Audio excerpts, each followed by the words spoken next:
ربي أعوذ بك من همزات الشياطين وأعوذ بك ربي أن يحضرون ربي اشرح لي صدري ويسر لي أمري واحلل عقدة من لساني يفقهوا قولي ربي زدني علما ربي زدني علما বিসমিল্লাহির রহমানির রহিম। দয়াময় পরম দয়ালু আল্লাহর নামে শুরু করছি। প্রশংসা সেই মহান প্রতিপালক আল্লাহর, যিনি এক অদ্বিতীয়, যাকে তন্দ্রা অথবা নিদ্রা স্পর্শ করে না, যিনি সারা পৃথিবী পরিচালনা করতে কখনো ক্লান্তি বোধ করেন না।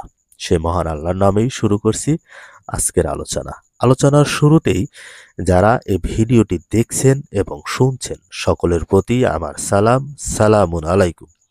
সেই সাথে মহান আল্লাহর নিকট আশ্রয় প্রার্থনা চেয়ে নিচ্ছি, তিনি যেন বিতাড়িত অভিশপ্ত শয়তান থেকে আমাদেরকে হেফাজত করেন এবং আমাকে কিছু কথা গোছালোভাবে বলার শক্তি এবং তৌফিক দান করেন।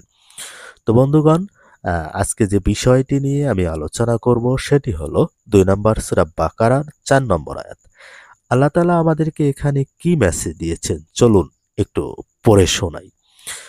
ওয়াল্লাযীনা ইউমিনুনা বিমা উনজিলা ইলাইকা ওয়া মা উনজিলা মিন ক্বাবলিক ওয়া বিল আখিরাতি হুম ইউকিনুন। এবং তোমার প্রতি যাহা নাজিল হইয়াছে ও তোমার পূর্বে যাহা নাজিল হইয়াছে তাহাতে যাহারা ঈমান আনে ও আখিরাতে যাহারা নিশ্চিত বিশ্বাসী।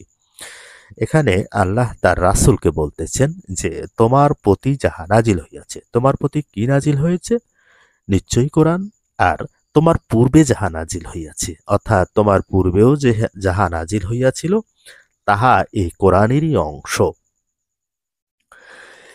তাহাতে যাহারা ঈমান আনে ও আখিরাতে যাহারা নিশ্চিত বিশ্বাসী, অর্থাৎ এই কোরআনের প্রতি আপনাকে ঈমান আনতে হবে।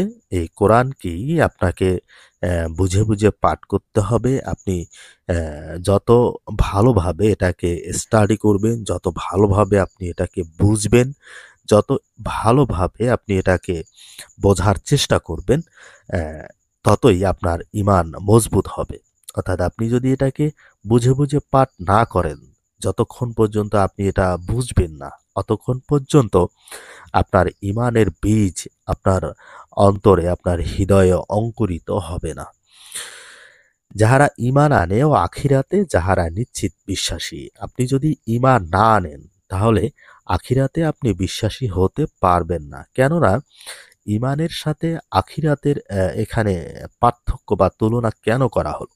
অর্থাৎ আপনি যদি ঈমানদার নাই হয়ে থাকেন তাহলে পৃথিবীতে যত অন্যায়, অশ্লীল, মন্দ কাজগুলো আছে আপনি নির্ভাবনায়, নির্বুদ্ধিতে সব অপকর্ম করে যেতে পারবেন। কারণ আপনার প্রতি আখিরাতের কোনো ভয় থাকবে না।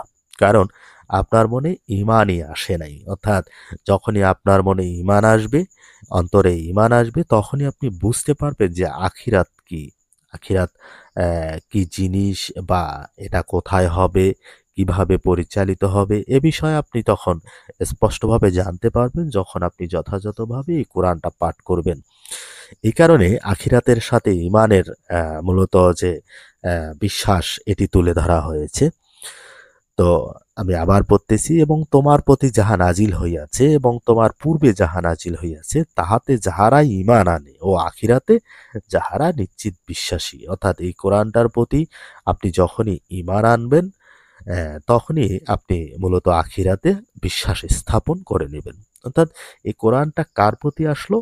রাসূলের প্রতি আসলো। আর রাসূলের প্রতি আসা মানেই আপনি এই কোরআনটাকে যখনই মেনে নেবেন, যখনই পড়বেন, তখন রাসূলের প্রতি আপনার বিশ্বাস চলে আসবে। আপনি রাসূলকে মান্য করবেন, আপনার সুন্নত পালন করা হবে। ধন্যবাদ সবাইকে।